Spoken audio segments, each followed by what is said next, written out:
Right. Yeah. I think Eric wants to go as well.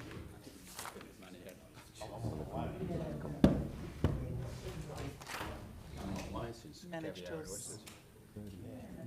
winter. And it actually happened at 12. Okay. Is that too far away from you? Is that all right? Okay, it's 5 o'clock, everyone, so we might open the meeting. Welcome to our first meeting for 2021. I hope everyone had a great break over the summer. And as usual, I think we are recording, are we? Yep.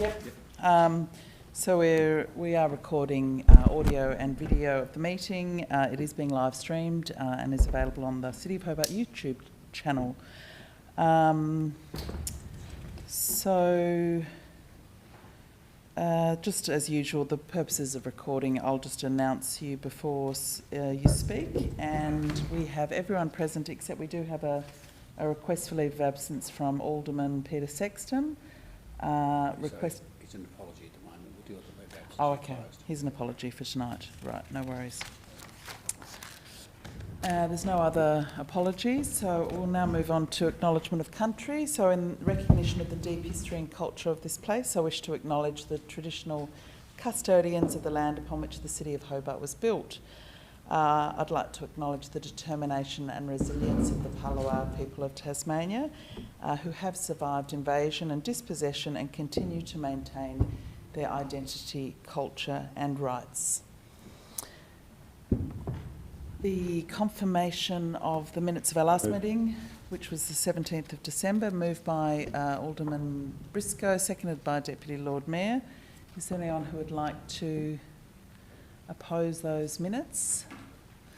No? So that's passed unanimously. Transfer of agenda items. Are there any items that anyone would like moved, either from the open to the closed, closed to the open? There being no requests, so we'll move on. So communication from the Chair. I do have a couple, and I'd like to just start by acknowledging that as part of yesterday's citizenship ceremony at Long Beach, Sandy Bay, the Deputy Lord Mayor announced the City of Hobart 2021 Australia Day Awards. The awards are presented to citizens in recognition of personal achievement and contribution to the City of Hobart and the local community. So I would just like to acknowledge formally at our meeting and congratulate the 2021 Citizen of the Year recipient is Vicky Chapman. Vicky's award is in recognition of her long-term and ongoing commitment to the promoting the arts in Hobart, which is a really important part of life in Hobart. The next award was the 2021 Young Citizen of the Year. The recipient to Sheng Yuan Lynch, who is a talented young pianist who used his talents to raise $110,000 for the Red Cross Australia disaster bushfire relief bushfire appeal through a charity piano concert. So fantastic work there. And the final community event award goes to the Show Hope program, which Alderman Thomas has been quite closely involved with, and I think we've all been really inspired by the work done by the Wellspring Anglican Church to provide food relief to the most in need during COVID. So it's a bit of a different community event than our normal ones, but very, very appropriate for the year that was 2020. I also want to acknowledge that the first Tasmanian in the 61-year history of the Australia Day of the Year Awards was named yesterday, was named the Australian of the Year, and on behalf of the City of Hobart I wish to congratulate Grace Tame, who is a Greater Hobart resident, and she was awarded for Australian of the Year for her advocacy for childhood sexual abuse survivors. So it's really wonderful to see the award come to a Hobart resident, to a Tasmanian, and to a young woman campaigner who's obviously working very hard on a very important issue. So those are really significant issues. Now I also want to move on to some other much sadder news. We received earlier this week news of the passing of Mr. Ali Sultan, who's a very significant figure in the life of the City of Hobart, and I understand there may be a condolence motion coming from the floor. So, is it Alderman Zuko? Thank you. Thank you, Lord Mayor. Sunday the 24th of January 2021 was a very, very sad day for the City of Hobart. We lost a well-loved and respected Hobartian in Salim Ali Sultan. Passed away on his beloved Mount Wellington, mind you. He used to take long walks and knew all the tracks up there. Lord Mayor, I actually spoke this morning to his son, who explained to me that he was up there walking Mount Wellington, actually guiding people on the mountain to which track was the best and what they should do. And he died on his beloved Mount Wellington. Ali migrated to Australia in 1969. He arrived in Hobart in 1972. From humble beginnings, Ali established a significant commercial and retail tourism and residential property portfolio to become a leading property investor and developer for the City of Hobart. Ali loved Hobart and also Mount Wellington, and often talked about what he wanted to do to make this city great. I've got to say to you, many times I sat down with Ali and discussed Hobart, and whatever he said was so infectious. It really touched you. Ali was there also when Hobart was on its knees following the GFC and the Maya fire in the CBD. His significant developments include the Mantra Hotel, Savoy Hotel, Vodafone Building, Wellington Centre, many car parks around the City of Hobart, Marketplace Montpelier, and a number of other developments throughout the city. Ali endeavoured to also develop on Mount Wellington but couldn't go to fruition, but is still working on, as far as I know, the organisation on the quarry development site. He also built the Airport Hotel and a service station at Cambridge, as well as a number of other developments in southern Tasmania, and my understanding is also in other parts of Tasmania. Ali will be sadly missed. I believe this city has lost someone that really, really loved the city. As I said, he was a great person who loved and cared for this city. Now, just before Lord Mayor, I asked for a motion for a minute to move for a minute's silence. There may be other elected members who would like to say a few words, and if there are, before I move for a minute's silence, I would like to see if anyone would like to speak. Alderman Briscoe. Yes, look, I'd like to endorse all the comments that Alderman Zuko said. A truly personable gentleman. In the times I've had dealings with him, and often he used to call us, each alderman, councillors, to discuss various developments around the city. His hospitality was very good, and the only time I've ever had to declare an interest, a gift, was a gift of a macaron and a coffee from Ali, which was recorded and recorded in our gift register, but also recorded in the Mercury at the time. And I know I was surprised to hear that he suffered a heart attack, I believe, because maybe a month ago, outside my home in Liverpool Street, often cars have accidents because they get a conflict between Liverpool Street and Mole Street, and often people turn down Mole Street when they should be turning up. And when you hear crash bang, I always open the gate and go out, and there was Ali, who was comforting the people who were quite distressed that they had an accident. I think he called the police and other things, but he was there comforting the thing. So a very, very, very incredible human being. But I also like, if it's possible, to, if Alderman Zuko would like to include in his motion a passing of another particularly well-known Hobart identity on I think it was the 16th of this month, and a prominent, well-known Hobart maritime artist, Bill Mearns. His quite gentle nature was very much like Ali, actually. Harry was significantly older, nearly 90, a Scottish engineer who was born in Dundee and migrated with his wife Sheila and 3 young children to Tasmania in the 70s to work for the Public Works Department. Shortly after he arrived here, he suggested to his wife that perhaps when he retired he'd like to take up painting. And his wife said, well, why wait till you retire? Why don't you start painting now? And would you believe he was encouraged, and I only found out this recently, that the Hobart City Council in the 70s had an art program to encourage beginning artists by providing sites around the waterfront to display works and encourage people to look at their artwork. So it was all around the waterfront, a number of artists, and he was one of them. So this was in the 1970s. We all tend to think we're all trendy now and into the arts now, but we were certainly into the arts then. And I discovered this when I was visiting a relative in Sandy Bay, and there was this beautiful painting of Constitution Dock with 5 or 6 boats in Constitution Dock, and it turns out it was one of those ones that this lady bought from Bill in the 1970s when he was beginning. And her comment to me, and she's quite elderly now, was, oh, it's the only time you could get more than one boat from Bill in his paintings, because it was the time he started off. So he has Bill had an extensive knowledge of boats and studied them closely at sea, and take opportunity to sail and observe vessels in action. So his paintings are tremendously accurate. He's had solar exhibitions, and his works are collected in Australia, the United Kingdom, Canada, USA, Italy, New Zealand, Japan and Netherlands, and he is represented at the TMAG and many galleries in Australia.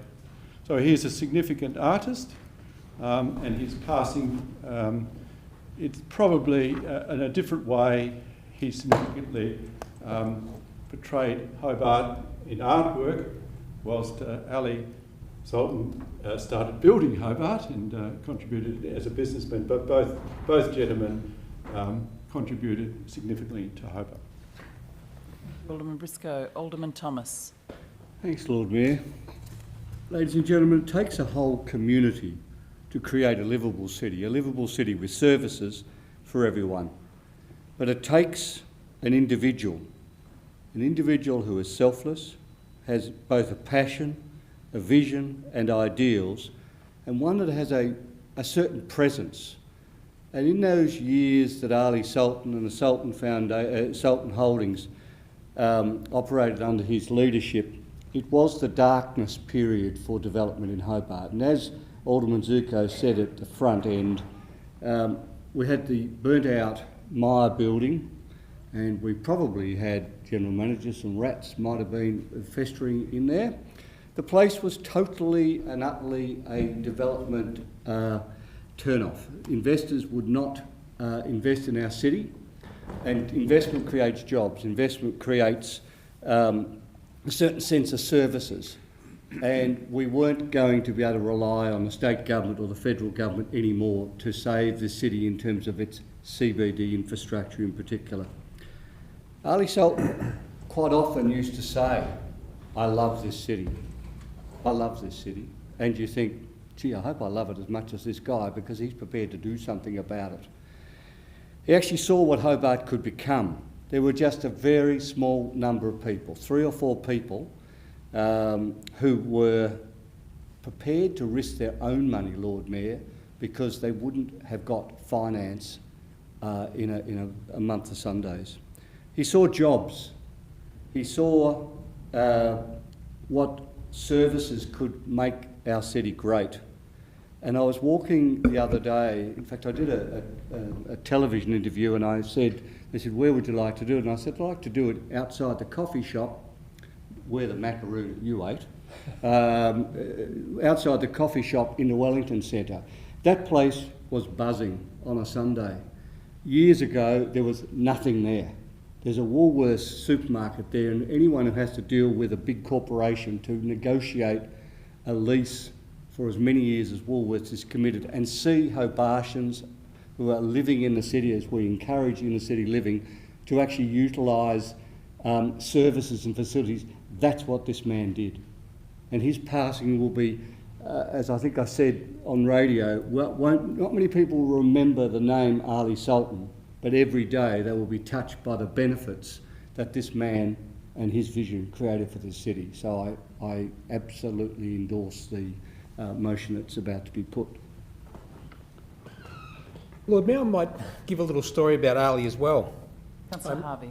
I remember I had a meeting with him in the Commonwealth building, and he was really proud to show me his vegetable garden.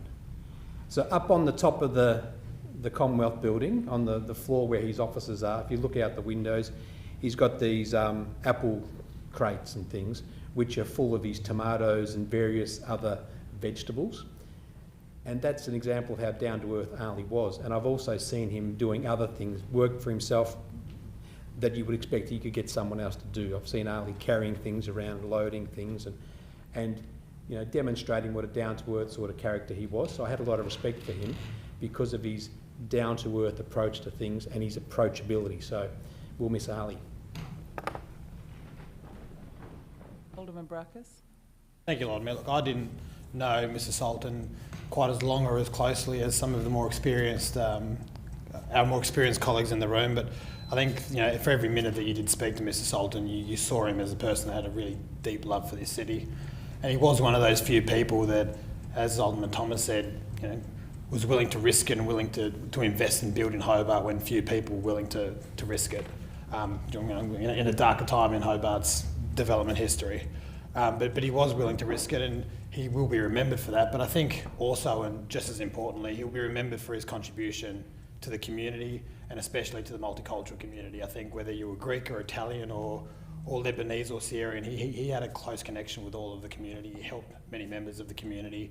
And whether it was dealing with him or speaking to him, you know, in my capacity as an alderman for the city, or being 15, 16 years old working in the shop, and him coming through to buy fruit and veg for his family to cook dinner, he was always the definition of a gentleman. So he is someone that the city is better off for having in the city, and he's somebody that the city is worse off for having lost. So look, I absolutely endorse the motion, and just pass on my heartfelt condolences to the family.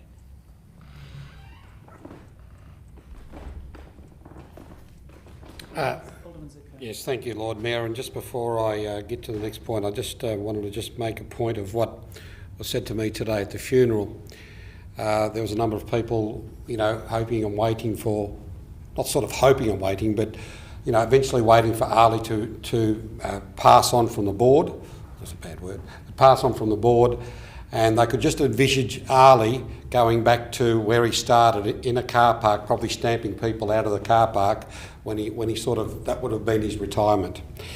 Lord Mayor, I accept what Alderman Briscoe has said about Mr Bill Moons. So I ask the chamber to stand and have a minute's silence for Salim Ali Sultan and Mr Bill Moons. Second by Alderman Thomas. Second by Alderman Thomas, thank you.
Mayor, as part of that motion, are we sending condolences to both families? That's correct, Lord Mayor.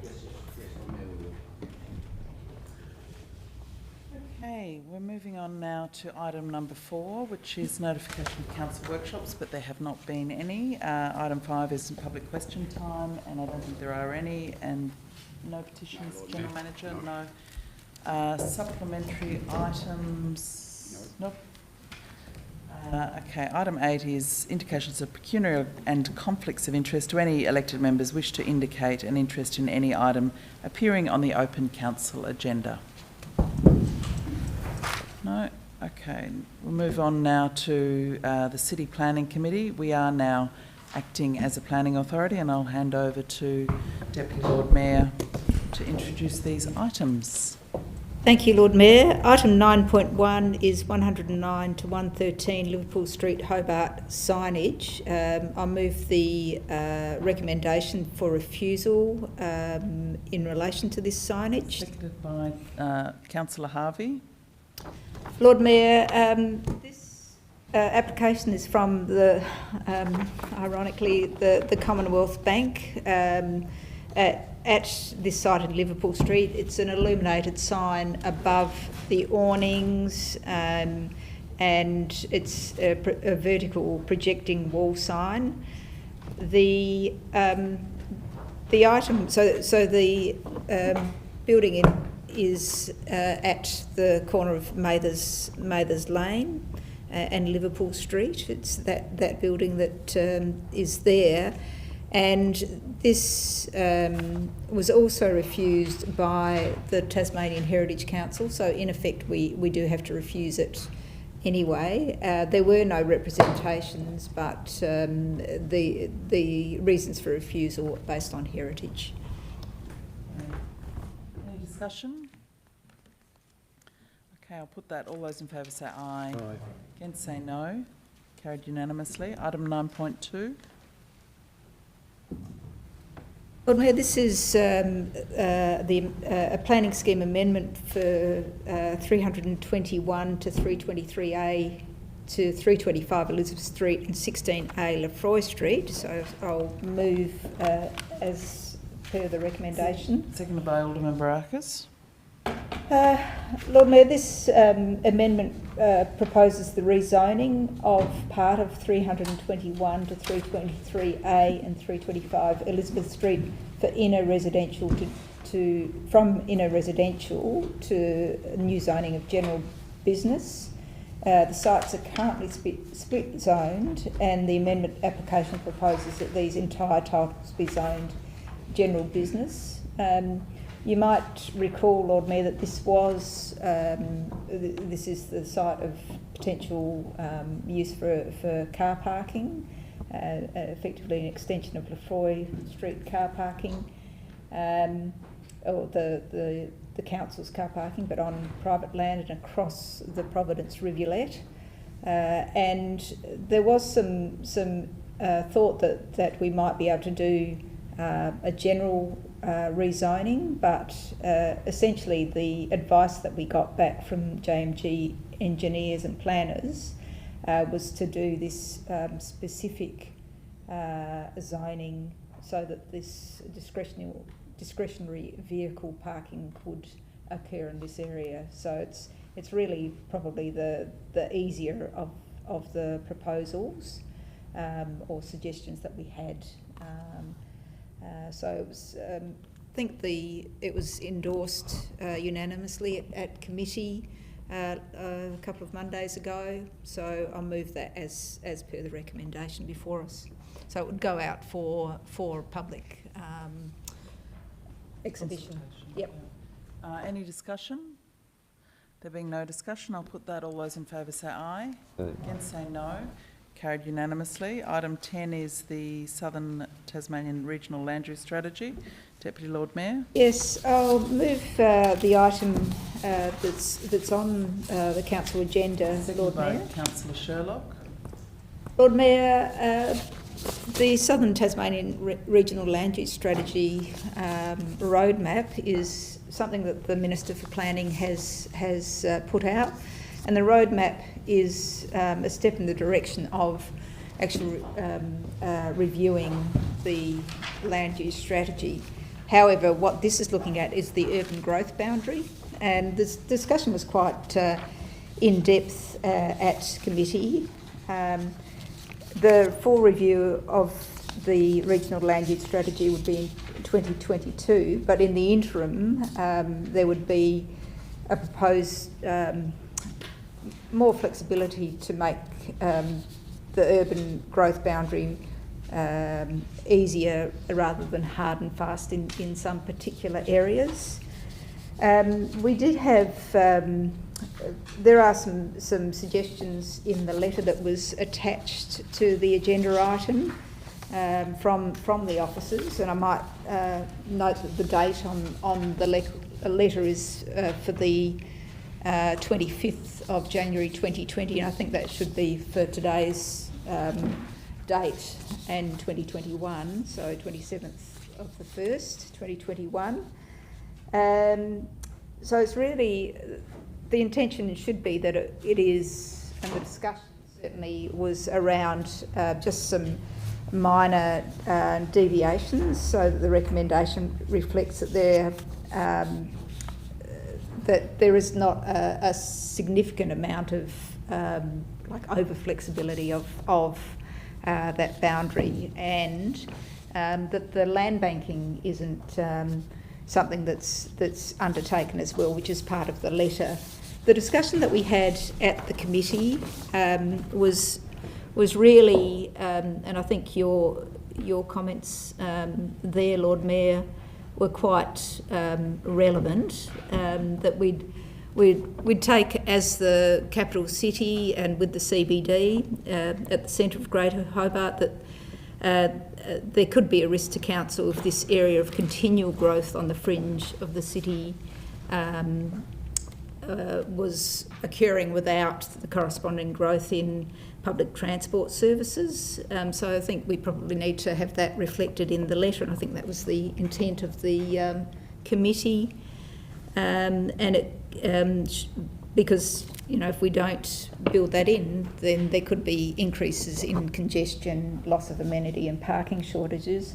And we should be cautious in relation to how this urban growth boundary is changed. So I think the maximum of two hectares in subdivision size was suggested, and that's reflected in the letter.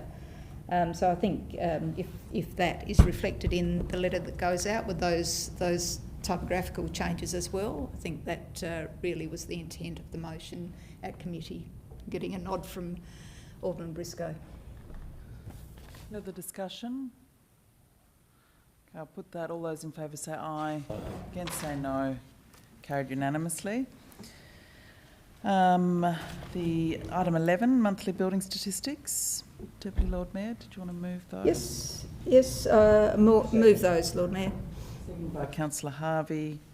Any discussion? I'll put that. All those in favour say aye. Against say no. Carried unanimously. Item 12 is Tasmania's Own Market, Community Culture and Events Committee. I'll invite Councillor Sherlock to introduce this item. Yes, thank you very much, Lord Mayor.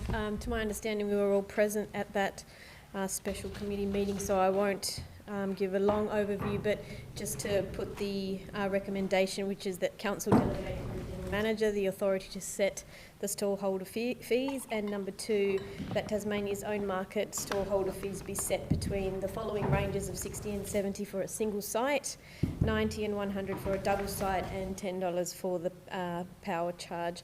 At committee it was carried unanimously, and I'll just move the motion.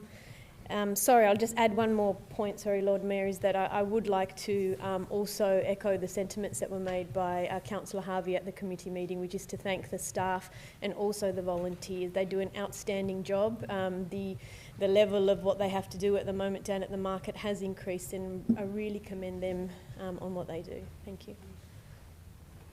Thank you. So that's been seconded by Councillor Harvey. Is there further discussion?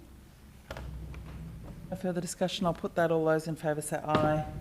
Against say no. Carried unanimously. Okay, we're moving on to item 13, the Finance and Governance Committee, and ask Alderman Zuko to introduce this item. Yes, Lord Mayor, this is the Gibbon Quarry site. This is expression of interest in regards to the land we have there, and I move the item. Seconded by Councillor Ewan. Discussion? Alderman Thomas? No, Alderman Harvey can go first. In that case, you get up. Lord Mayor, I rise to advise that I will move a motion to refuse, this foreshadowed motion to refuse, on the basis very clearly of 4.6 in the report went to the committee, and I'll briefly cite, it is highlighted in a GHD report that in the past the council has considered developing this land. However, there are a number of safety and servicing issues that need to be resolved, which ultimately outweighed the benefit in the city to develop the land. GHD looked at the hazards and potential risk mitigation and cited that a major issue related to the underlying geology, in that the faulting in a rock is at such an angle that rocks up to several tonnes in size on the eastern wall faces are leaning outwards and cannot viably be retained in situ by engineering means. Thus, any treatment for these faces is an earth wall or levee bank to limit the distance large rocks would travel when dislodged. There are significant safety concerns associated with rockfall, potentially causing injury or death to persons at the site. Works estimated to treat the problem would be at least $1.5 million in 2016 dollars. At an annual cost, a 5% increase, it's now $1.9 million. And in addition, these works would not resolve all safety issues, and there would remain significant risks to anyone entering the area beyond the levee bank from falling rocks. And we are looking at a rifle range, a gun club, just perfect to site it just on near the rock wall, shoot, and the whole thing goes up, and we've got a Mercury front page story, probably the Australian. So I'm just foreshadowing a motion to refuse this craziness. Okay, further discussion, Councillor Harvey? Yes, could I please get a brief overview from the Director, please, about this item? I'm just going back over it now, but if I could get some, Is it Mr Doyle? some direction from Mr Doyle.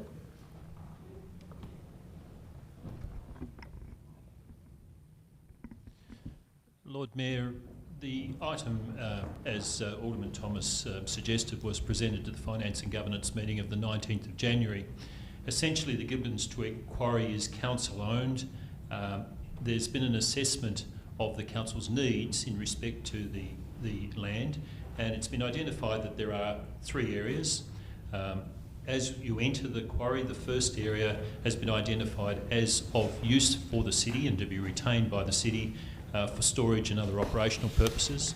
There's an area in the centre of the space that has been identified as being appropriate to accommodate future stormwater retention opportunities and stormwater management. The large top area of the quarry, however, has been deemed to be surplus to the city's needs. And so there have been numerous approaches made to council officers suggesting a range of developments that could and should take place in the quarry. Now, officers wanted to get some council direction in terms of your preparedness to accommodate any of those proponents, hence the report that was put to the Finance and Governance Committee and the identification of this area that would be surplus. That said, Alderman Thomas is correct. There have been a number of risks identified, and certainly any proponent or any proposal or any development would have to address and accommodate those risks.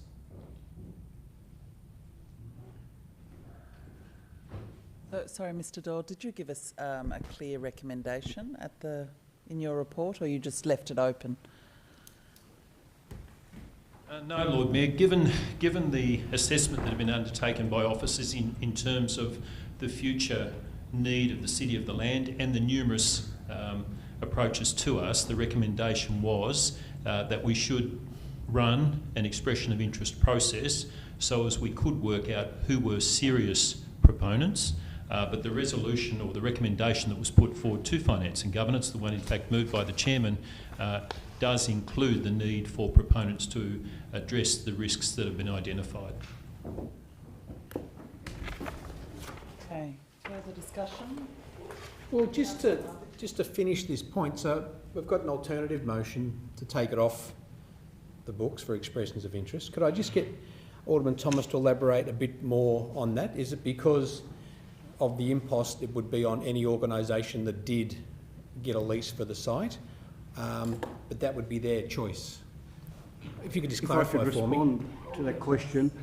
Yes, well, obviously on top of any lease costs, you'd have a $2 million exposure, but nothing, that's $2 million based on that engineering design. There is still significant risk. Whatever you do, you're never going to obviate. As GHD said, you will never obviate the risk. Now, I'm not aware of other sites that might be able to be used that these active interest expressions have come.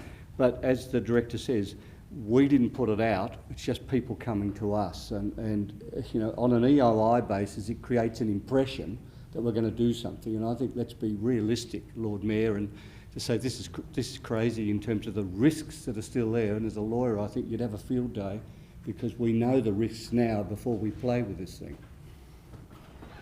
I hope that helps. Okay, further discussion, Councillor Dutta. Thank you, Lord Mayor. Just picking the point made, I am inclined to support the points made by Alderman Thomas. You know, there is the reasonable foreseeability of risk, and because there is that reasonable foreseeability of risk in the context of law, we're taking quite a lot of risk in this. If the liability is still with us, then I think we've got to be cautious about this. That's all. Thank you.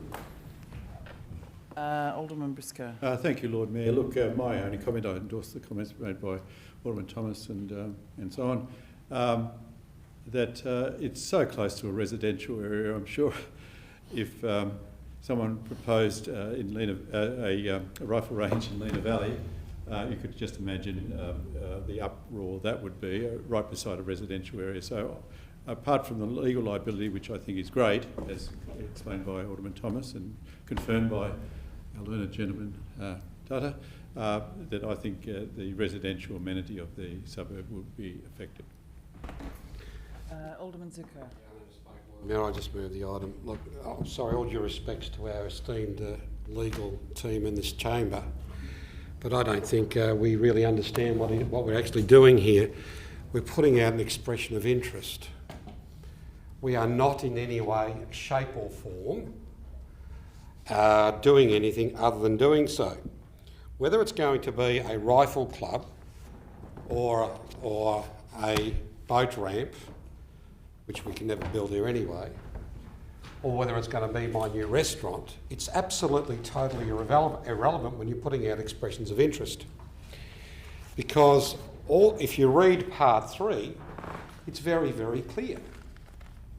Any lawyer would give you advice there to say, well, the council is not agreeing to anything other than this is the information we're putting out to you, this is the report that's on the council agenda.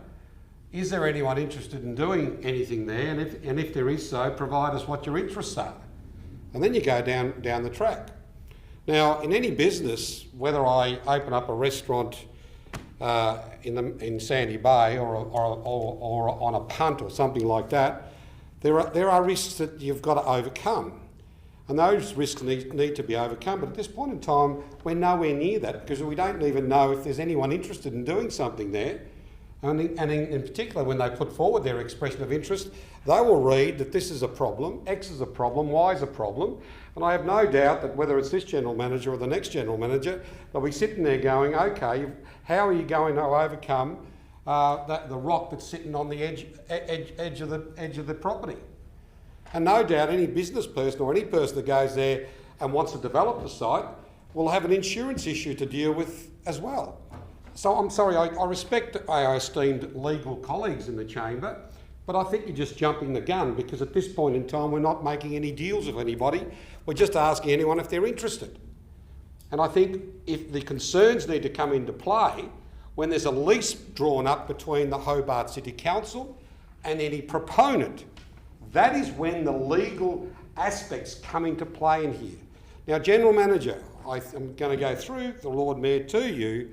Can you please provide me what risk the Hobart City Council would be taking by simply putting out an expression of interest to see if anyone's interested, does that pose any legal risk to council if all we are doing is putting out expressions of interest with information?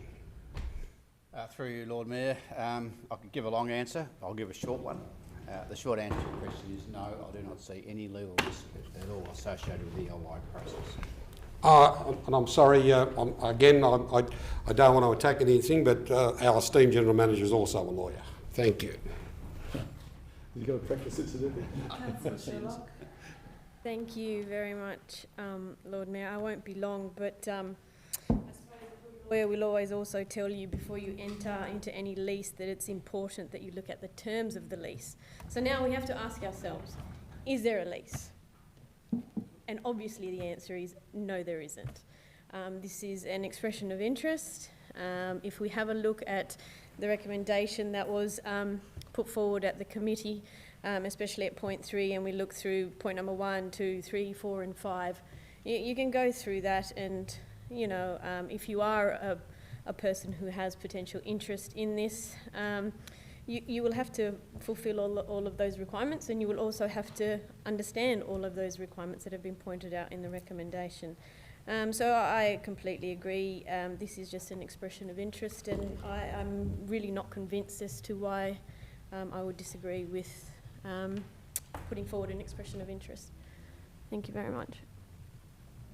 Discussion, Alderman Barakis. Thank you, Lord Mayor. I agree with the concerns that Alderman Thomas raised in regards to the risk of the site. However, I think in regards to the legal liability, that would be something that would arise should we endorse any particular plan for what's going on there. I think we have a potentially underutilised piece of land that is with serious potential risks as to the geology of it. But what we're effectively asking, and also to Alderman Briscoe's points, whether or not residents would be happy with the idea of a rifle range near their place. I think we're not endorsing a rifle range here. We're not endorsing a specific plan here. We're saying that we have a potentially underutilised piece of land. Send this out to the community and see what proposals come back. That's the point where we'll say, look, we don't want to support this because we don't think a rifle range is really in line with what the community wants for that area, or we don't think the proposal, which is part of the requirement of the expression of interest, what are you planning on doing on this site, and also how are you planning on remediating the area to make it safe? And if this comes back and we aren't satisfied that the proposal can do this in a safe manner, that's where we start talking about the element of risk, because I think different proposals, different intentions for different usages of the site would have different levels of risk for the geography there and the geology there. So I think, at the moment, what we're doing now, we're not endorsing any particular plan, we're not endorsing any particular thing, and we're not saying that what we're doing is safe or not safe. All we're doing is letting it go out to the community, seeing what comes back, and that's when we'll make the judgment call. Is what's being proposed in line with what the community would want? And B, is it safe? And I think that's when we need to really bottle down and get to the nitty-gritty on what's our legal risk and also what's in the community's best interest in regards to safety. I just don't think that's the time just now. I think we need to wait and see what comes back. So I'm sorry, but I'm not sure I can support the motion to refuse this. I'd be leaning towards the recommendations on the agenda. Further discussion, Deputy Lord Mayor. Question through you to the General Manager. General Manager, just in relation to this process and expressions of interest, how often do we put out expressions of interest like this in relation to council land? Through you, Lord Mayor, I don't think we do it all that often. I'm trying to think of the last one we did. Might have been the Civic Square site. So once every couple of years, I would have thought would be a fair. Okay, and as a follow-up to that, then how many times have we been successful in the expression of interest process? In fact, I was having a conversation about this with Mr. Short the other day, Lord Mayor. The simple answer to that question is not very often. The last time I can recall a successful EOI process was the Peel Street Caravan Park process, in my memory anyway. When was that, General Manager? I think it was prior to me being General Manager. 1997 or something like that. Thank you. Councillor Dutta. Just a question. Is it possible to inform us what would be the likely cost of this expression of interest to the council? Lord Mayor, relatively inconsequential, I would have thought, largely officer time. We've got the plans that Mr Doyle referred to. We've got a lot of information that would be released through due diligence, geology works, risk work, that sort of thing, work that our insurers have done. So, look, I would have thought as an absolute maximum no more than $5,000 would be a fair indication, and most of that would be officer time. I might just have a couple of words. I think I'm going to support the foreshadowed motion for a couple of reasons. I do hear the General Manager and the suggestion that this is fairly limited officer time, but the few expression of interest processes I've seen actually do end up blowing out in terms of how much people, the various proponents need to be serviced, and the issues that often arise in the community. And you know, we're actually struggling. You know, the staff levels at City of Hobart are well down. Anecdotally, you know, people are very stretched, and this is adding another task to a very long list of things that people are trying to get done.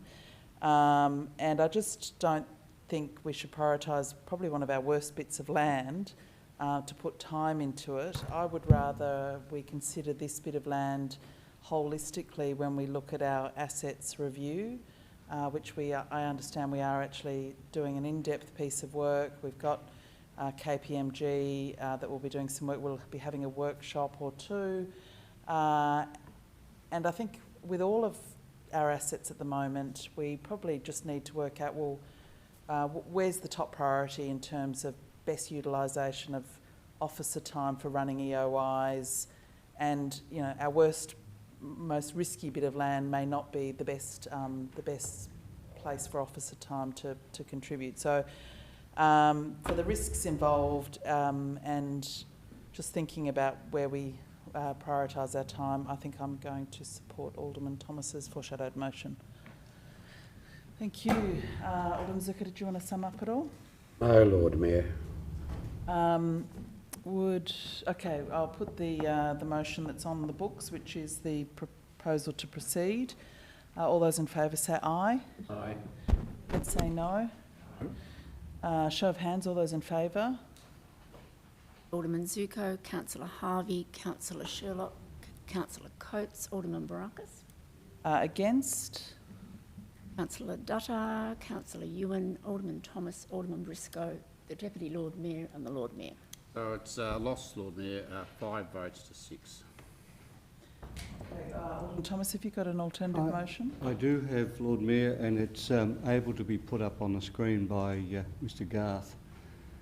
But it does, yeah, there it is. I'll just sit down so people can see it.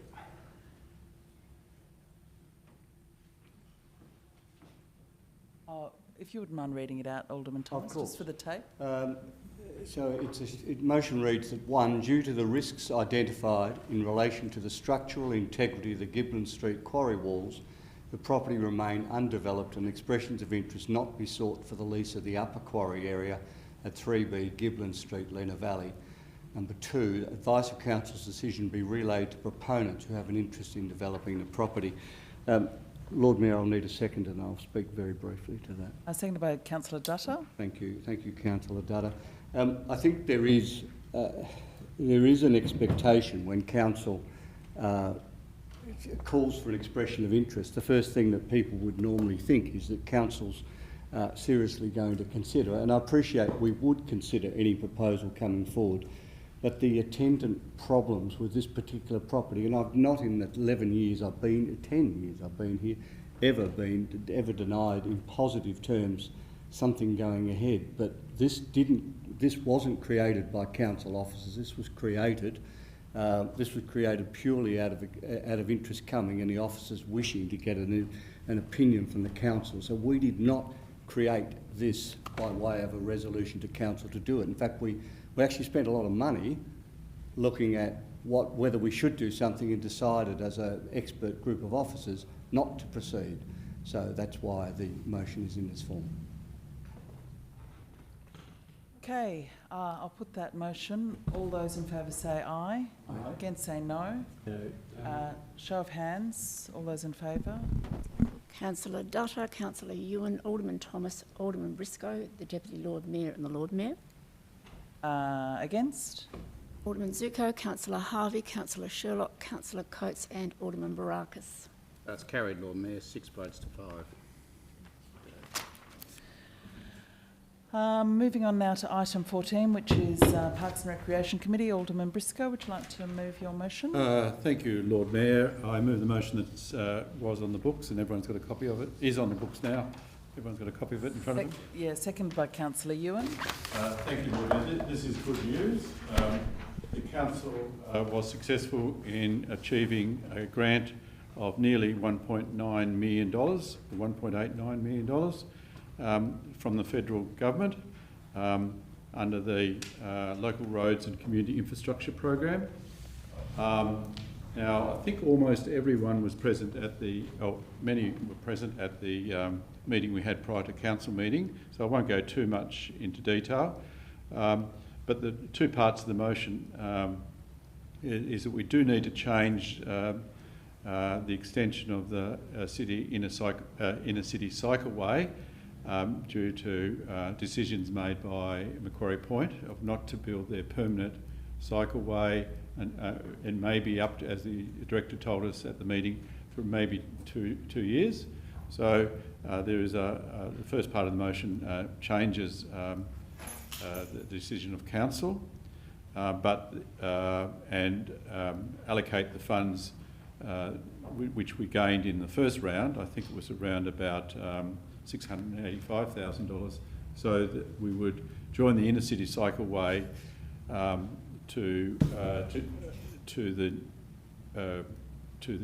near the Bridge of Remembrance, and then join on to the Tasman Highway section. So, but also redevelop the Regatta Grounds car park, which is quite expensive.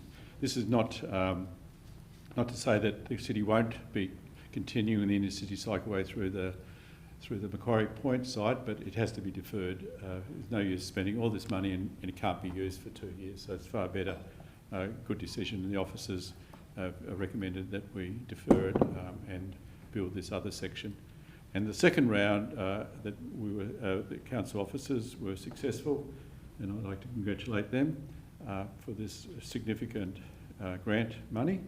That 3 new projects which were deferred, had been approved but were deferred, is the Tolmans Hill Playground, new public toilets and barbecue facilities of $685,000, the new replacement public toilets at Long Beach Reserve at $660,000, and the Swan Park redevelopment at $551,000, a little bit more than that. But I say that we should congratulate the officers and also the federal government for allowing these funds to come to the City of Hobart. Further discussion? Any further discussion? Nope. I'll put that. All those in favour say aye. Aye. Against say no. Carried unanimously. What are we on to now? Item 15, annual general meeting. Special report from the General Manager. Lord Mayor, I'm happy to move this. It's pretty straightforward. It's unless the General Manager particularly wants to talk to it, but it's the suggestion or the recommendation is that our AGM from last year be conducted at 7:30 p.m. on Monday, the 22nd of February. Obviously put off because of COVID limitations. Seconded by Alderman Briscoe. Any discussion? No discussion. I'll put that. All those in favour say aye. Aye. Against say no. Carried unanimously. Item 16, Yes. special report from the General Manager. Yes, I move the recommendation that's on the books, and perhaps the General Manager can speak to this one. Seconded by Councillor Harvey. General Manager. Well, Thank you, Lord Mayor. Look, the report's fairly self-evident. I will make the point, Lord Mayor, that the artwork has arrived, hence the reason why the report is on the agenda. We need to place the artwork. So the artist has provided the work and it is available, so that's the reason for the timing of the report. I will make the point though, Lord Mayor, and I am interested to listen to the debate, that this is the Council's chamber. So it's important that we as officers get a direction from the Council as to how they want the artwork treated. We've put forward a recommendation, but as officers we totally respect the decision-making process of the Council because it is their chamber. So we look forward to the debate and are happy to answer any questions along the way, Lord Mayor. Alderman Briscoe. Yes, just a few questions first, through you, Lord Mayor, to the General Manager. The wording of the recommendation is removal of or relocation of the portrait of the Queen, if necessary. Is there any reason why the words that is in our attachment A could be placed in another part of the chamber and therefore wouldn't require the removal of the portrait of Queen Elizabeth II? The words in the attachment A are, the words that are included in the current council-approved vision. Oh yeah, no. The words, yes. The actual plaque that words are on can be put in somewhere else in the chamber here. Is that possible? Look, absolutely. Look, I think we've said in the recommendation. I think the key words are "if required," and it means if required by the council. So the values could go in any prominent location within the chamber as well. Thank you. I think the spirit of tonight has been really good, that there has been a spirit of conciliation, working together. I don't sense any great division tonight. We know in the community there has been expressed the view, and I am a person that believes whilst I'm a Republican, deep down I'm a Republican. I don't think we should have a monarch that lives 12,000 miles away.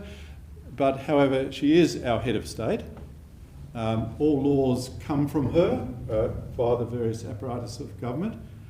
And there's a lot of people in the community, more senior, more elderly like myself, who have a lot of affection for the person who occupies that position. If we have symbolism, which often, and I have no problem with Aboriginal works of art, I think, and I supported the Aboriginal strategy, even though I had doubts about a lot of the political stuff in there. I do believe we should celebrate traditional Aboriginal arts and crafts, art in this case. But if we have remove the Queen, we're bringing a divisive element into that decision. Now, reconciliation means that we recognise there is shared history, we recognise faults on both sides, maybe. And so if we decided tonight, so we move the Queen to some other part of this chamber, we're saying only the Aboriginal artwork is more important than the head of state. And a lot of people would see that as divisive. I would see it as divisive. So I'd like to test the council tonight in its spirit of working together. A small compromise is that the words that's on the plaque go, and from our policy, could go to some other appropriate place in this chamber. The artwork, I see no problem with the artwork up there. But do not remove at this stage the portrait of the Queen. She's still a very beautiful lady, but she was a very beautiful lady when she was 21. I'd like to think the portrait could get updated. But anyway, all I can say is that I'll move an amendment that the portrait of Queen Elizabeth II remains in the place, and the artworks that have been suggested be in the position that they have been suggested, and the plaque of the words to be removed to another appropriate place. Now, I don't know whether I'll get a seconder for that. Seconder, Alderman Thomas. So that is... So it would be change, just say... So you're putting full stop at display after permanent display full stop, and then not say anything about... Remain, and the portrait of the Queen remain. Yes. And then the community vision be displayed. An appropriate place in the chamber. Yeah, and obviously the General Manager and his officers will decide that. So I'm hoping that amendment gets support tonight in the spirit of reconciliation and not make it divisive. We've got plenty of, I suppose I could go on about the comments that have been made to me, but I think the spirit of what I want to say, I have said, I think. Probably very poorly, but I've said it. Okay, so that's seconded by Alderman Thomas. So we'll talk about the amendment because that's before us now. Alderman Zuko. I just have a question in regards to it. Just looking, this is a question, Lord Mayor, and just looking at the photos there. I'm looking at the photo of the Queen. I'm not no art expert, but looking at that and looking what's being proposed there. I believe that we can actually have both. That's my viewpoint. I believe the Queen's photo can be raised quite a considerable amount and the other part being put underneath it. So, and I believe that actually, to me, demonstrates that we support everything and everybody, and it means that there's no divisiveness. General Manager. Do we have any of our staff who are the experts in this type of thing? Because I'm not. I'm just looking at distances there. I'm good with distances, and I think distance-wise, and looking at that, they both would fit above and below each other. Have any of the staff here? Mr. Short. Oh. Well, I think the short answer to that question is that if that's the will of the council, it will work and it will look symmetrical and it will look. Could I just suggest to the mover of the amendment, I don't want to move another amendment because I don't want to get that maybe if he adds the words and or finding the positions that both can fit in a position above and below, because I think that looking at this, looking at that, looking at whatever, I think they all can fit. That's my view. Can I just make a comment there? Look, I don't see a problem because I think my amendment was pretty open. Where the words could go is up to the discretion of the General Manager. So I think that would work. And the Queen remaining at that behind your seat there, whether it's up or down. Oh, look, I think it's neither here nor there. Yeah. Well, I think then Remain. Alderman Briscoe, it's almost the original motion allows for that as well, doesn't it? Because I think we've got to be clear that we're not moving. It's repositioned to up or down. Yeah, I think we've got to allow that. We've got to specify that the Queen will remain at the head of the chamber. Because that's the important thing. Whether it's up or down, that is immaterial to me. Yeah. Okay. That was a lead up to a question, Lord Mayor, if I may speak now. Alderman Zuko, yes. Yes. Lord Mayor, I think the General Manager and the staff that have been here quite a long time, just like me, I'm probably been here. I have been here. No, I haven't. Actually, Miss Johns has been here longer than me, and the General Manager. They know that I am a traditionalist. Tradition is one thing that I've supported in this chamber at all times. Even when I've actually argued with some people that, no, I'm not going to walk out in that certain position. No, I'm not going to sit in that part of the chamber. No, I'm not going to do this. I do actually follow that protocol. Now, to me, the photo's been there for quite a number of years. Whether we like it or dislike it, it's irrelevant. But I do support that we all need to embrace this country together. And I believe that by placing the artwork in this chamber sends a message. And I also believe that if we can not be divisive and upsetting the other side of the coin, because the reality is there are people there. I'm not a monarchist at all, but to me it's tradition. I am a Republican, so just everybody know that. But to me, it's been a tradition that photo's been there. We are currently, our Queen is the head of state. I actually was going through the records of the Republican movement under Turnbull and all that, and revisiting the fundamental mistakes they made at the time. And I believe if they hadn't have made those fundamental mistakes, we would be a republic right now, because I believe that would have happened. But anyway, look, that's another argument. But I would ask the chamber if they would just give consideration to ensuring that, you know, we do find that win-win situation and we don't upset one side across the other. And I believe actually the fact that the Lord Mayor's been sitting there with the Queen above her and nothing's actually transpired to the Lord Mayor, she's still fine. Adding the other dimension would actually, I believe, enhance this council and enhance the chamber as well. So I hope that you would support the factor of, if we're moving the Queen, she maybe goes a little bit higher, and that those beautiful words are right behind the Lord Mayor. Okay, Alderman Brackus. Thank you, Lord Mayor. Just a question to start off with, given that I'm not the most spatially competent person. The dimensions provided of the vision statement, the 594 by 841, that would be largely or relatively similar to the dimensions of the Queen's portrait, I'd imagine. It looks about the same. Look, I had a lot that I was planning on saying walking into this room about this item, but I think given the tone of tonight, I think it's been a rather productive conversation all the way through. Look, I think we've got an opportunity to provide some acknowledgement and some visibility to the Aboriginal community and to our guiding principles here.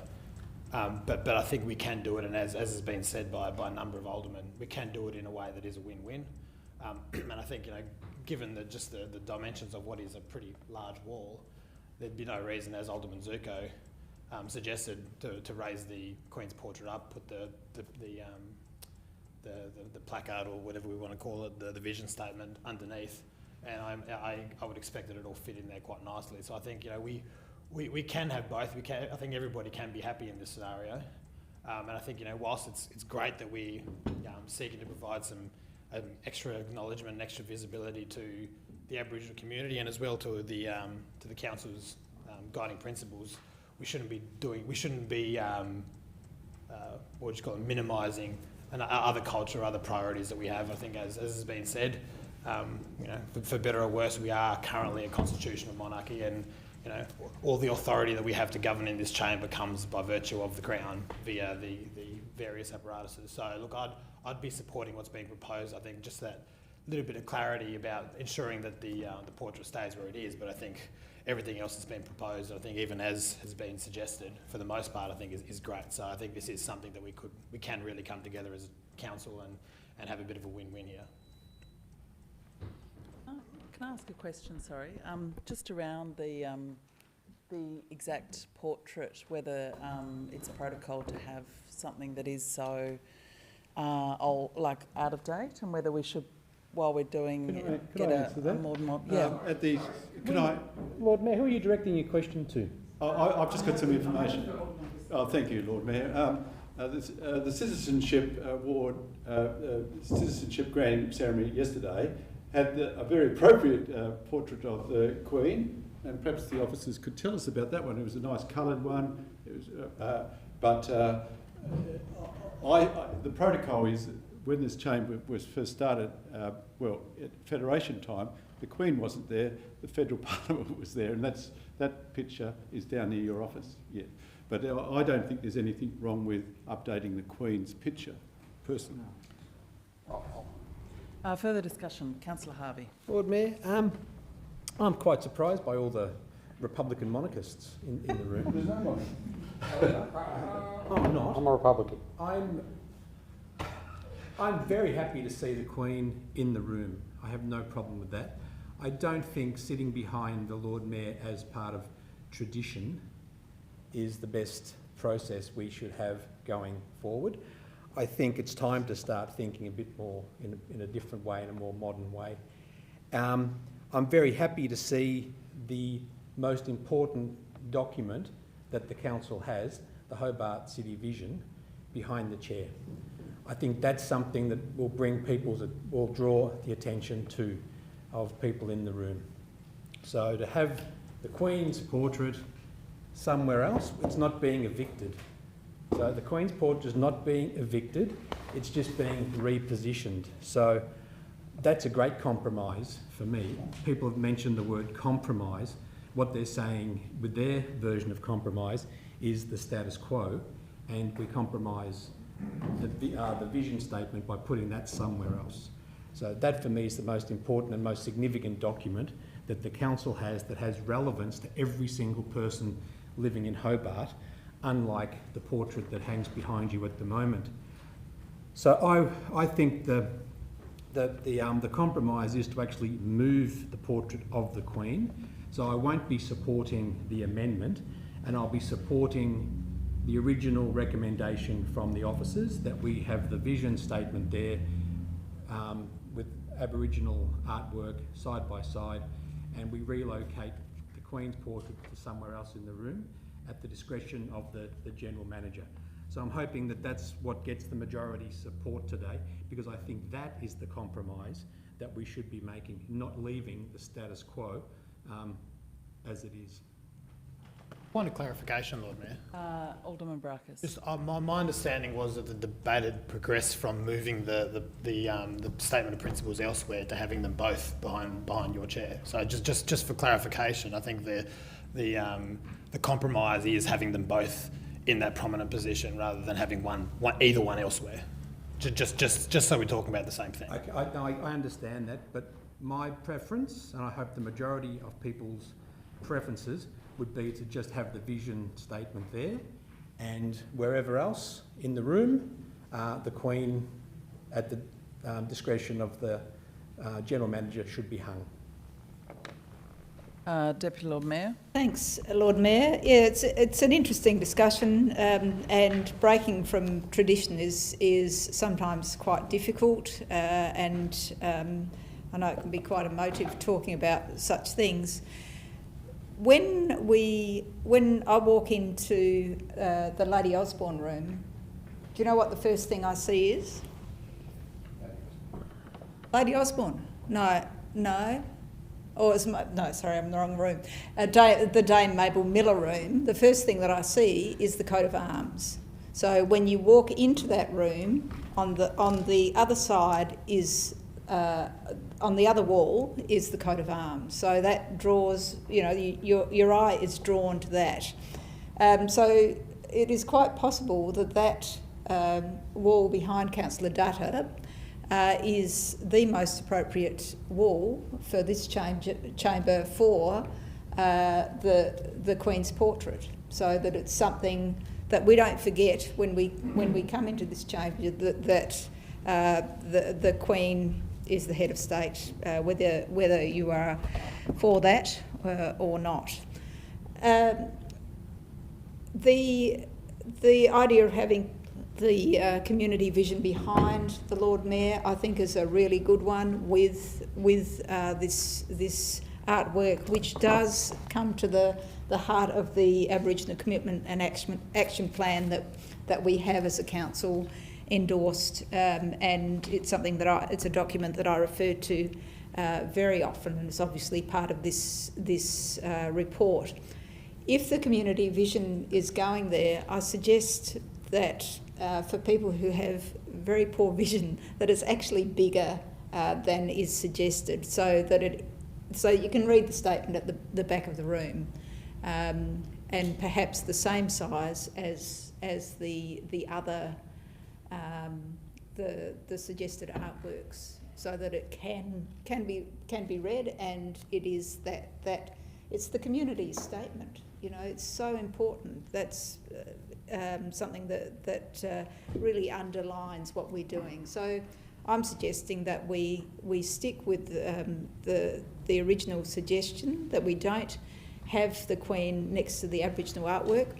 and just remind the chamber that we're talking around this, and we don't actually really have an Indigenous voice to advise us as well in relation to what they feel is or isn't appropriate. Further discussion? Councillor Coates? Thank you, Lord Mayor. Look, I'll just begin with one question, and I just want to confirm, because obviously proposed artwork on the attachment A, just the two actual bits of artwork on that, are they actual things that will hang and it's just a white background, it's just for the purpose of putting the image on the photo? Or they just... I just think that the actual... Like, has a decision been made on what the actual artwork will be for the either sides? Is my question through you to Lord Mayor, through you, yes, the pieces of artwork have been purchased. We took advantage of an exhibition that occurred last year, which doesn't happen very often, so the two pieces of artwork are now in our possession. With regard to your question about will that be the background, no it won't, but for the purposes of having something to put on the agenda and to be able to give you an idea of the scale, we just needed to make them stand out on the image. Okay, cool. Yep, okay. Yeah, I just wasn't sure. I was wondering if they're actual physical art. Look, I'm not necessarily, overly... I mean, I wasn't old enough to be able to vote in the referendum, but I can acknowledge that there was a referendum. Australia as a country decided to stay as a constitutional monarchy, and ultimately this chamber, us, is a level of government, and we decided as a country to remain a constitutional monarchy. If we were to walk down to the Chamber of Parliament, we would see a absolutely humongous portrait of Her Majesty the Queen. Ultimately, when we're sitting in session like today, we're acting as a level of government, and the head of state sits above us in the chamber. I think that is a good idea. Albeit we do. I mean, I look out there, we've got the Aboriginal flag flying. Obviously, we have acknowledgement at the start of a session. But I don't necessarily see this as the best way of progressing, celebrating Tasmanian Aboriginal culture. And look, I'm not an expert on it, but if our intention as a council is to, as per the policy, to acquire and display art and to celebrate the culture of the Tasmanian Aboriginal community, I mean, to me, I feel like this just is more sort of, saying we've done it, but then in reality we're putting on a wall that hardly anyone will ever see. As a city of Hobart, we own so much property, we have so many venues that get so much more sort of patronage, if you like. I'd much rather see these bit of artwork that we've acquired down near the front door where everyone sees it. Actually, across the road where when people go in to actually visit the front office of the council, when they walk in the HCC building, we should be having this sort of stuff there, where people, I mean, ultimately we're buying it for the people of the city of Hobart. Yes, when we're sitting in session, it's nice to have nice art on the wall, and we'd love to have paintings by Tasmanian artists and exhibits of Tasmanian Aboriginal culture. But I think, it is a heritage chamber. It's where we can keep it as it is. And I understand that we are a constitutional monarchy. It happens in Parliament, happens in Parliament House, happens in this chamber. We have a thing of the Queen on the wall. If that ever changes, we'll remove her. But look, I just see this as, although I'm not, not massively sort of fixated on the issue, I just see this as not necessarily the right way to go in terms of progressing those goals. And look, for what it's worth, if there's artwork sitting up there, I'm sure it'll look very lovely, but I'm not actually sure how many people in the city will actually get the benefit of seeing it. I just think it might be a sort of short-term win and a long-term lose for the city. But anyhow, that's my sort of views on it. But I'll support the amendment. Discussion. Alderman Thomas? Well, as I seconded, I will support the amendment, but in reality, if that amendment doesn't succeed and if the motion itself, something happens to that, the reality is exactly as Councillor Coates has said. This is a representation which for many in our community, and we represent the community, not just certain interests, is what should be here. And I don't know whether or not the tap that often gets turned on didn't get turned on till 4 o'clock, but there's been a bevy of email saying keep the Queen where she is. I agree that a more modern photograph is appropriate.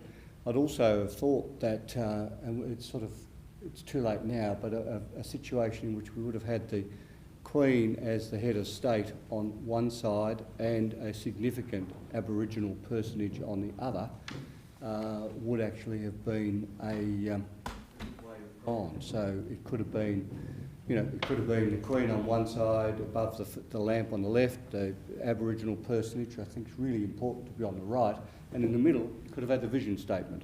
But I think we're a fair way down the track here now, so I'll say that and stop. Further discussion? Councillor Dutta. Yeah, thank you, Lord Mayor. I acknowledge the points that have been made, and I quite agree that this is a country which has constitutional monarchy. And I understand the position and the status of the head of state, and it is our Queen. Having said that, my understanding of this is that we are not removing her, but it is simply a relocation. If that portrait was removed, I would strongly not support that. My understanding of the recommendation is that it's a relocation. And if it's a relocation, then I support that. I think we are not in any way being, dishonoring the head of state. So that's the first point that I want to make. The second point I want to make is this, that we understand the history of the first peoples of this country. We understand the hurts and their current position on this particular matter. And for us to bring this and show this in a practical way, it's a demonstration of our leadership. So for me, it is not in any way saying that we are not respecting the head of our state, the Queen, or Her Majesty, but we're simply saying we are, as leaders of this particular city, we are making this decision with great respect. And the final point I want to make here is this, with regards to the vision statement itself. Some or the other, I don't know if that is the only piece of the statement we have. It appears to me when I read it, it's spiritual. It hasn't got the tangible, pragmatic, achievable objects, as it were. So I'm a bit hesitant with that. I would, in fact, would see a vision statement somewhere out there where the comment was made that the public can see. I mean, that's, for me, is a very important point. So if you go along with the art that we can put there, but the vision statement itself, not many people come here and see that.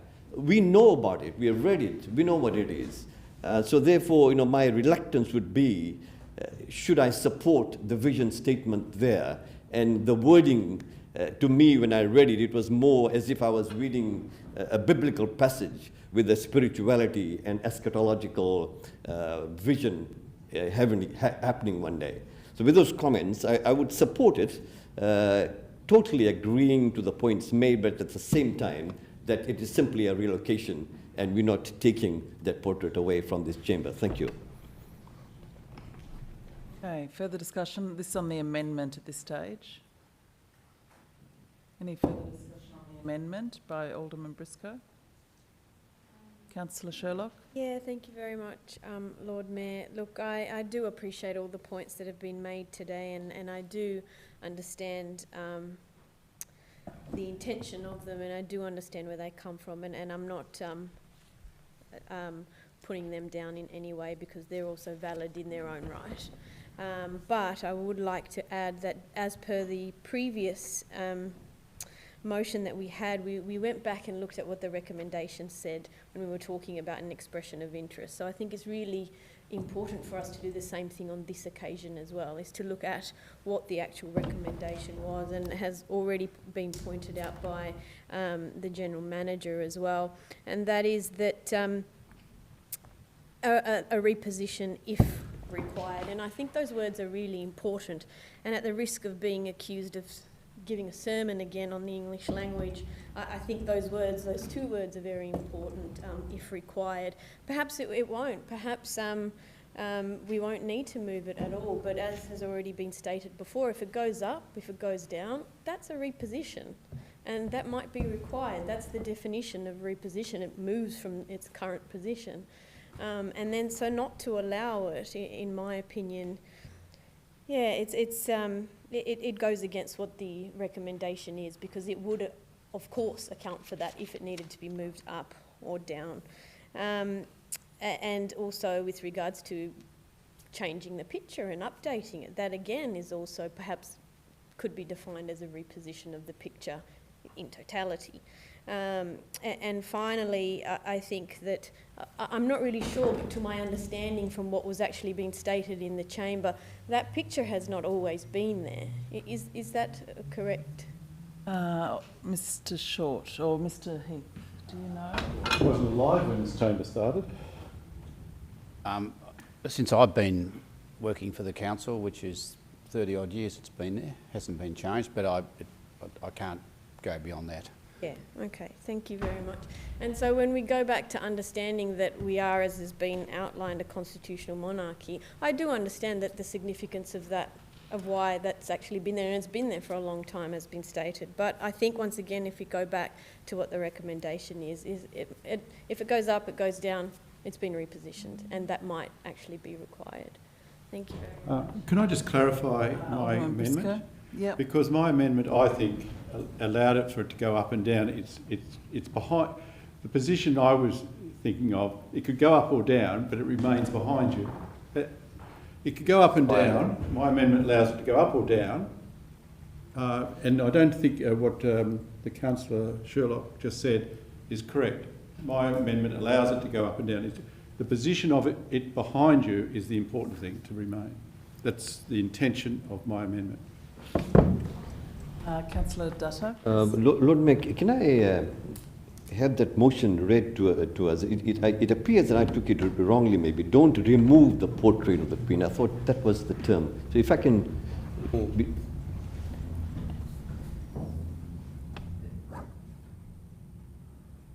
I think...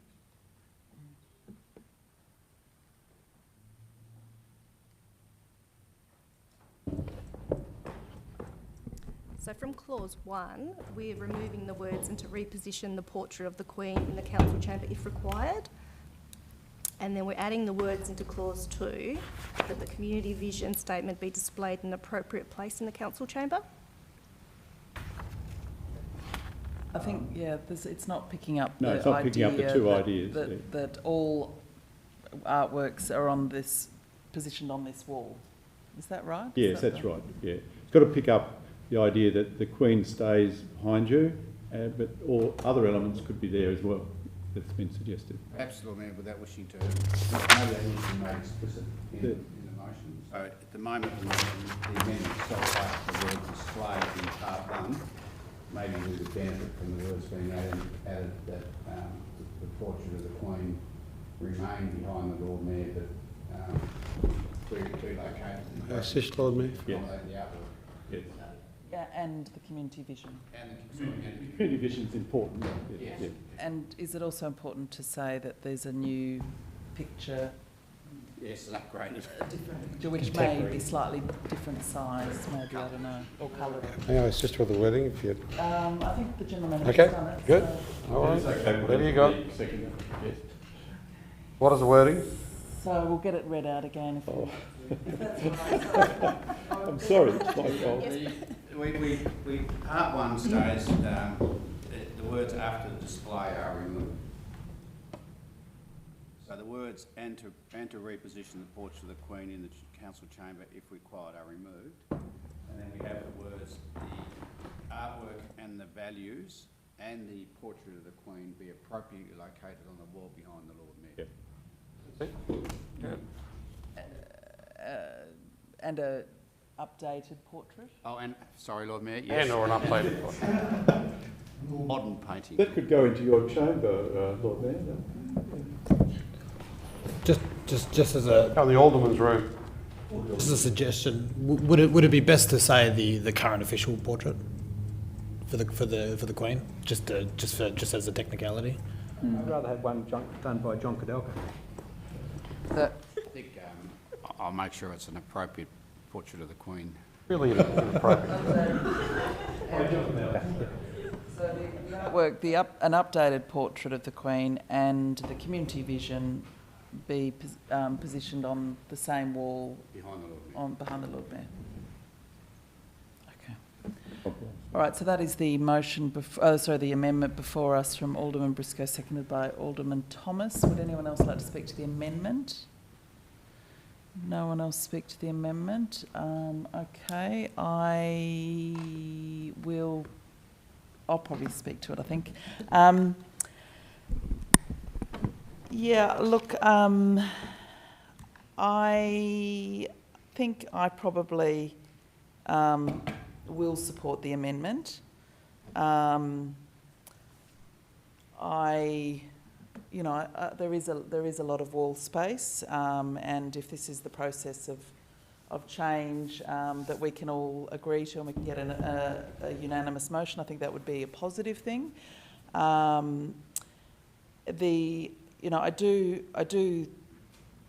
do though recognise that there are quite a number of councils around the country that don't display the Queen at all. And just to mention, local government is not in the Constitution, so in some ways we're not as tied to the head of state. But I also, I think this chamber can have be the expression of the community and have a range of pieces of work. And I think the community vision, I hear Councillor Dudda's concerns about it, but I think the main piece is a bit of poetry in a way, but it's poetry that was endorsed by the community. But there could be some other locations around the chamber where we put some of the other elements of the vision. And what else was I going to say? Oh, just on Councillor Coates's points about, is there any point to putting Aboriginal art here and the vision here, and will anyone see it? I mean, there is the symbolism, and this is in some ways about symbolism, and I guess better reflecting the diversity of our community by adding art to the art and words to demonstrate the diversity of Hobart to the chamber. The chamber proceedings are now video recorded, and so there is some visibility of what's here in the chamber. I think it is important what we have here, and I think there will be some people will certainly see it.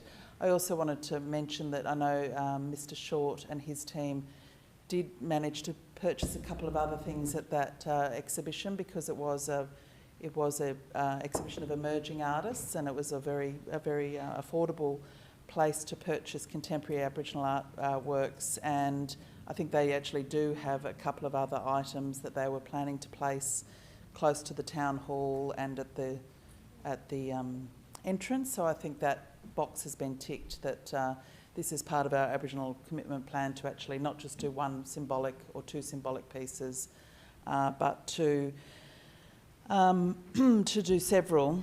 On reflection, my preference would be that the Queen is moved elsewhere so that things are spread out in the chamber a bit. But I guess in the spirit of trying to find a unanimous resolution, I will support the amendment.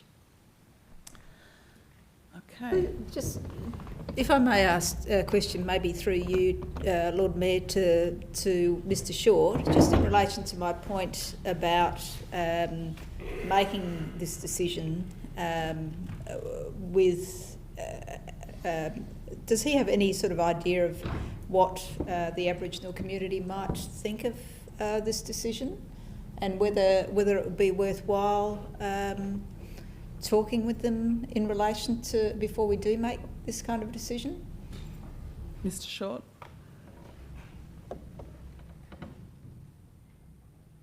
Lord Mayor, through you, certainly in terms of producing the Aboriginal Commitment and Action Plan, there were extensive discussions around acknowledging Aboriginal history and culture in and around the Town Hall.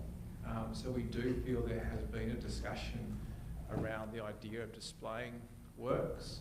We have not had a specific discussion around these specific pieces of artwork, but the exhibition that we purchased the artworks from was an exhibition where the artists were all chosen by Aboriginal elders from across the state. So it was quite a unique exhibition, and one that in itself was held in very high regard within the Aboriginal community. And so certainly through my staff and through our Aboriginal liaison officer, we're quite confident that the works are appropriate and would be accepted by the Aboriginal community. Just one more question. So we're talking a bit about up and down repositioning of the Queen's portrait, but is there you know, like we could have the vision right next to the Queen's portrait? I mean, as an equal status rather than, you know. Yep. All right, thank you. I think, yeah, there's still... Also saying there's room. Yeah, so the only guidance we're giving is that all the items are on that wall, and the art curators will find the best collection. Okay, Councillor Sherlock. Sorry, Lord Mayor. Can I just have the amendment read again, please? Thank you. So clause 2 now reads, as a reminder of the values of the City of Hobart and its people, the artwork, community vision statement and an updated image of the Queen be displayed together in the Council chamber on the wall behind the Lord Mayor. Okay, so I'm going to put that amendment. All those in favour say aye. Aye. Against say no. Show of hands, all those in favour.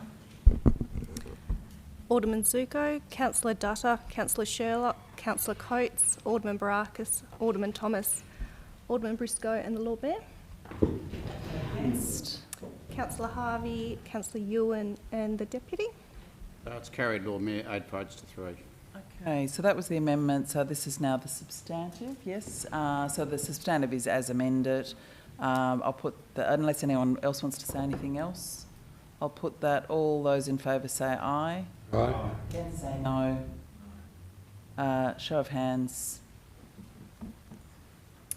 Alderman Zuko, Councillor Harvey, Councillor Sherlock, Councillor Ewan, Alderman Barakis, Alderman Thomas, Alderman Briscoe, the Deputy Lord Mayor and the Lord Mayor. Against? Yep. Ah, yeah. Councillor Coates. Carried, Lord Mayor, 10 votes to 1. Now moving on to item...